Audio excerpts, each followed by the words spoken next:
بسم اللہ الرحمن الرحیم ورابعها المشاہدات، اور ان میں سے چوتھی قسم مشاہدات ہیں، وہی قضایا، اور وہ ایسے قضایا ہیں یحکم فیہا بواسطۃ المشاہدۃ کہ عقل اس میں حکم لگاتی ہے مشاہدہ کے واسطہ سے، والاحساس اور احساس کے واسطہ سے، وہی تنقسم اور وہ تقسیم ہوتے ہیں الی قسمین دو قسموں کی طرف۔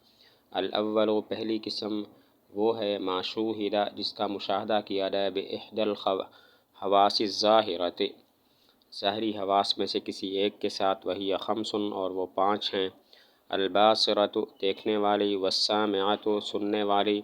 والشامۃ سونگھنے والی، والذائقۃ چکھنے والی، واللامسۃ اور چھونے والی۔ ویسمى ھذا القسم بالحسیات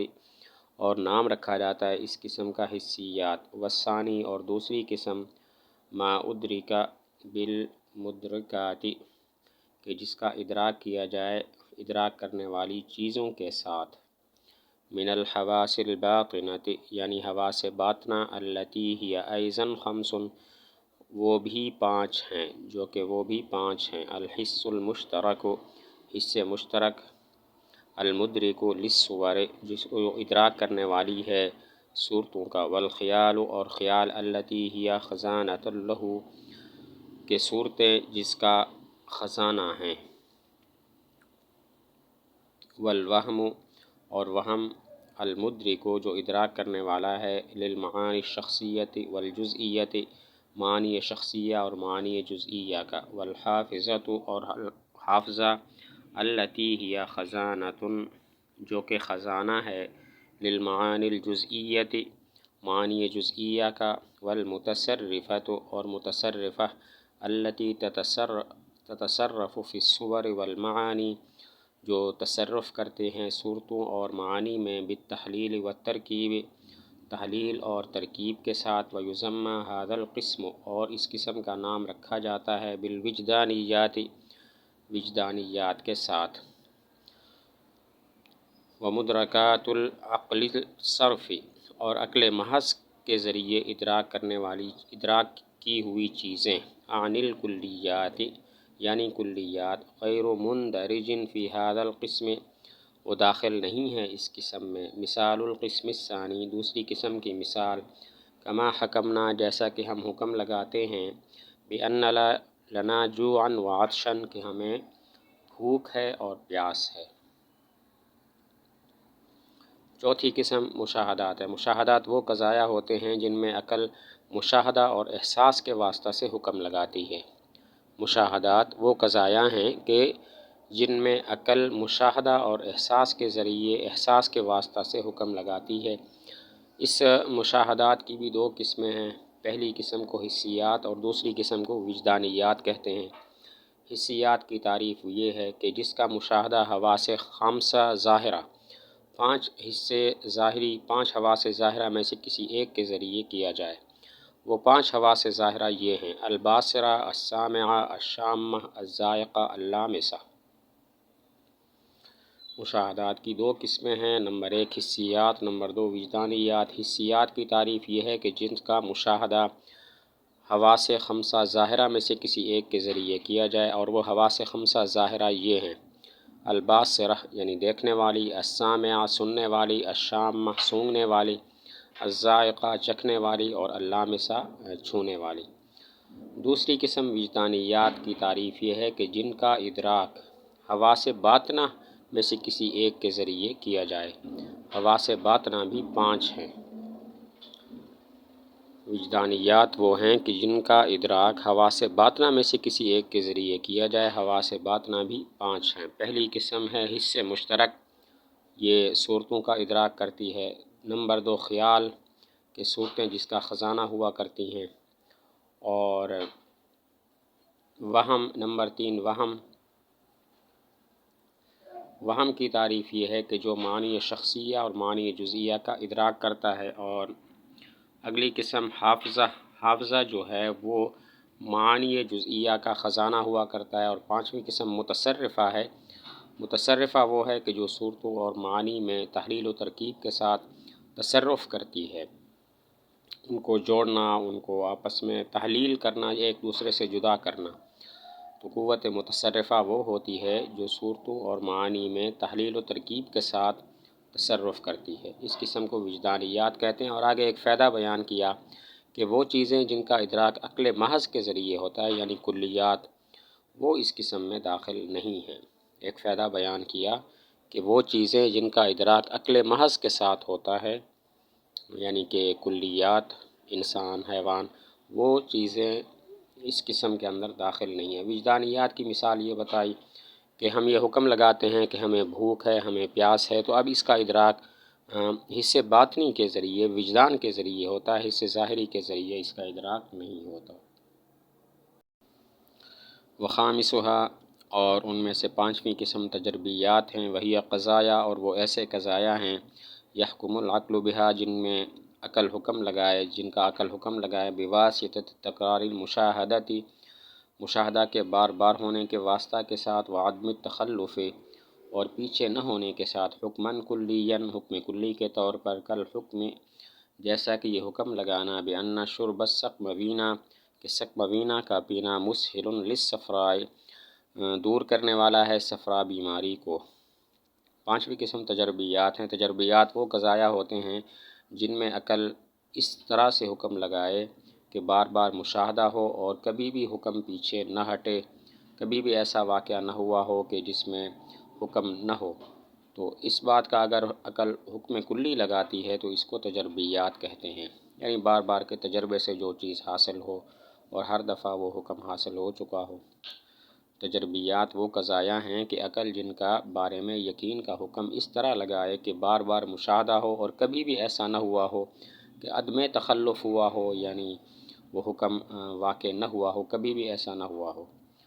مثلاً جیسے یہ حکم لگانا کہ سقموینہ ایک خاص قسم کی بوٹی ہے، وہ صفرا بیماری کو زائل کرنے والی ہے۔ اب یہ حکم لگانا تجربے کی بنیاد پر ہے کہ بار بار کا تجربہ ہوا کہ یہ چیز صفرا بیماری کے لیے نافع ہے اور صفرا بیماری زائل ہو جاتی ہے،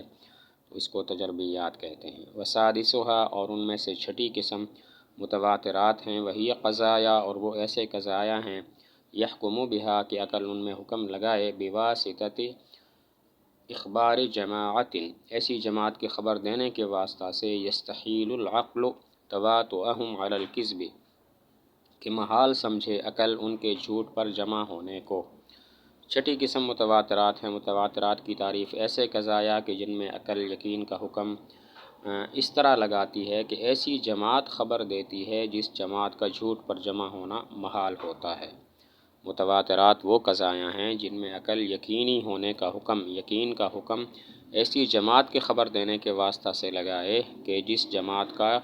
جھوٹ پر جمع ہونا محال ہو۔ واختلفوا، اور اختلاف کیا۔ اس متواترات کی مثال سادہ سی کوئی بھی دے سکتے ہیں، جیسے محمد صلی اللہ علیہ وسلم اللہ کے رسول ہیں اور ہر اللہ کا رسول واجب الاطاعت ہوتا ہے، تو حضور صلی اللہ علیہ وسلم واجب الاطاعت ہیں، تو حضور صلی اللہ علیہ وسلم رسول ہیں۔ اب یہ ایک خبر ہے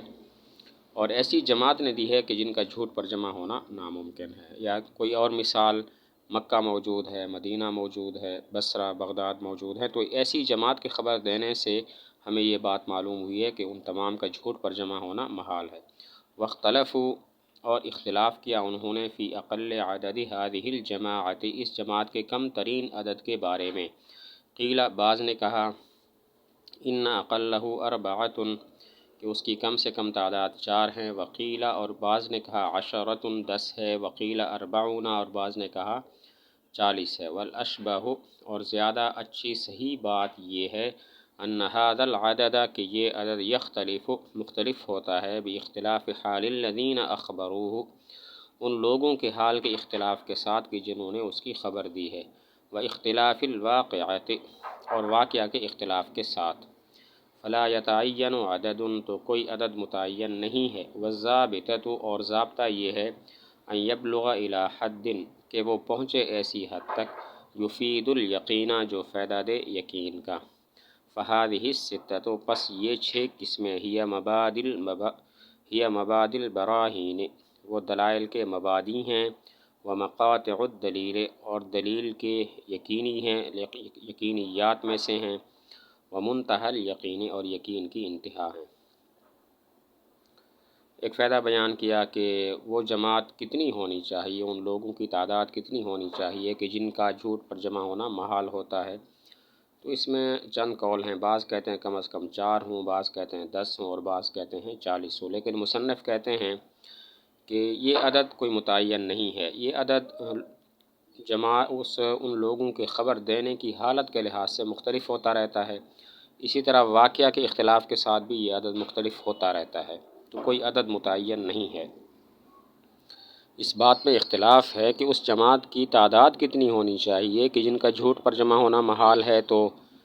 چند قول ہیں، بعض کہتے ہیں کم از کم 4 ہوں، بعض کہتے ہیں 10 ہوں، اور بعض کہتے ہیں 40 ہوں، لیکن مصنف کہتے ہیں کہ کوئی عدد متعین نہیں ہے، یہ عدد مختلف ہوتا رہتا ہے ان لوگوں کے حال کے اختلاف کے ساتھ کہ جنہوں نے خبر دی ہے، اسی طرح واقعہ کے اختلاف کے ساتھ بھی مختلف ہوتا رہتا ہے۔ بس اس سلسلے میں ضابطہ صرف اتنا ہے کہ وہ اتنے لوگ ہوں کہ یقین کا فائدہ حاصل ہو جائے، سننے والے کو بس یقین ہو جائے، وہ بس کم از کم اتنے لوگ ہوں۔ بہادی ستتو، یہ ایک فائدہ بیان کیا ہے، جو 6 قسمیں ابھی بیان ہوئیں،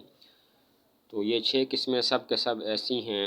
کہ جن کے ذریعے یقینی طور پر ایک یقین سا حاصل ہو جاتا ہے، اس میں کسی قسم کی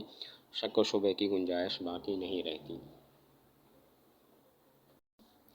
فائدۃ، یہ ایک فائدہ ہے، زعم قوم، ایک قوم نے گمان کیا، ان المقدمات النقلیۃ، مقدمات نقلیہ، لا تستعمل، استعمال نہیں ہوتے، فی القیاس البرہانی، قیاس برہانی میں، ظنا منہم، ان کی طرف سے یہ گمان کرتے ہوئے، ان النقل، کہ بے شک نقل، یتطرق الیہ الغلط، راہ پاتی ہے اس کی طرف غلطی، والخطأ، اور خطا، من وجوہ شتیٰ، مختلف وجوہ سے، فکیف یکون، پس یہ کیسے ہوں گے، مبادئ القیاس البرہانی، قیاس برہانی کے مبادئ، الذی یفید القطع، جو کہ یقین کا فائدہ دیتا ہے، وَأَنَّ هَذَا الظَّنَّ اسم، اور بے شک یہ گمان گناہ ہے، لِأَنَّ النَّقْلَ کثیرا ما، اس لیے کہ نقل کثرت سے، یفید القطع، یقین کا فائدہ دیتی ہے، اذا روعی فیہ، جب اس میں رعایت کی جائے، شرائط کی، وانضم الیہ العقل، اور مل جائے اس کے ساتھ عقل، نعم، جی ہاں، لو قیلا، اگر یہ کہا جاتا، ان النقل الصرف، بے شک نقل محض، بلا اعتبار انضمام العقل، بغیر عقل کو ملانے کا اعتبار کیے، معہو، اس کے ساتھ،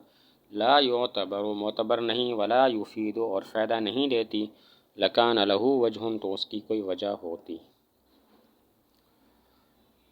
بعض لوگوں کا گمان نقل کر کے اس پر رد کرتے ہیں، بعض لوگ یہ کہتے ہیں کہ مقدمات نقلیہ قیاس برہانی میں استعمال نہیں ہوتے، ان کی دلیل یہ ہے کہ نقل میں تو غلطی اور خطا بھی کئی لحاظ سے آ سکتی ہے، جبکہ قیاس برہانی تو یقین کا فائدہ دیتا ہے، تو مقدمات نقلیہ قیاس برہانی کے مبادئ اور دلائل کیسے بن سکتے ہیں، استعمال کیسے ہو سکتے ہیں؟ بعض لوگوں کا گمان یہ ہے کہ مقدمات نقلیہ قیاس برہانی میں استعمال نہیں ہوتے، ان کی دلیل یہ ہے کہ نقل میں تو غلطی اور خطا کئی لحاظ سے آ سکتی ہے، جبکہ قیاس برہانی یقین کا فائدہ دیتا ہے، تو یہ جو نقل ہے مقدمات نقلیہ، یہ کیسے قیاس برہانی کے مبادئ بن سکتے ہیں، کیسے قیاس برہانی میں استعمال ہو سکتے ہیں؟ ان پر رد کر دیا کہ یہ گمان کرنا، یہ بات کرنا غلط ہے، کیونکہ نقل بھی یقین کا فائدہ دیتی ہے، جبکہ اس میں شرائط کا لحاظ ہو اور عقل بھی اس کے ساتھ شامل ہو جائے۔ ان پر رد کر دیا کہ یہ گمان کرنا ان کا اور یہ بات کرنا غلط ہے، کیونکہ نقل بھی یقین کا فائدہ دیتی ہے، مقدمات نقلیہ بھی یقین کا فائدہ دیتے ہیں، جبکہ اس میں شرائط کی رعایت کی جائے اور عقل کو بھی اس میں ملا لیا جائے۔ تو یہ لوگ اگر اس طرح کی بات کر دیتے کہ صرف عقل محض یقین کا فائدہ نہیں دیتی، معتبر نہیں ہے، جبکہ عقل کو اس کے ساتھ نہ ملایا جائے، تو نہ لکان لہ وجہ، تب کوئی بات بن سکتی تھی، تب ان کی بات صحیح ہو سکتی تھی۔ اگر ایسے لوگ یہ کہہ دیتے کہ عقل محض بغیر عقل کا اعتبار کیے ہوئے نقل محض یہ یقین کا فائدہ نہیں دیتی، تو اس وقت ان کی بات معتبر ہوتی، اس وقت ان کی بات کچھ ٹھیک ہو سکتی تھی، لیکن سرے سے انکار کر دینا کہ مقدمات نقلیہ قیاس برہانی میں استعمال نہیں ہوتے، یہ کہنا غلط ہے۔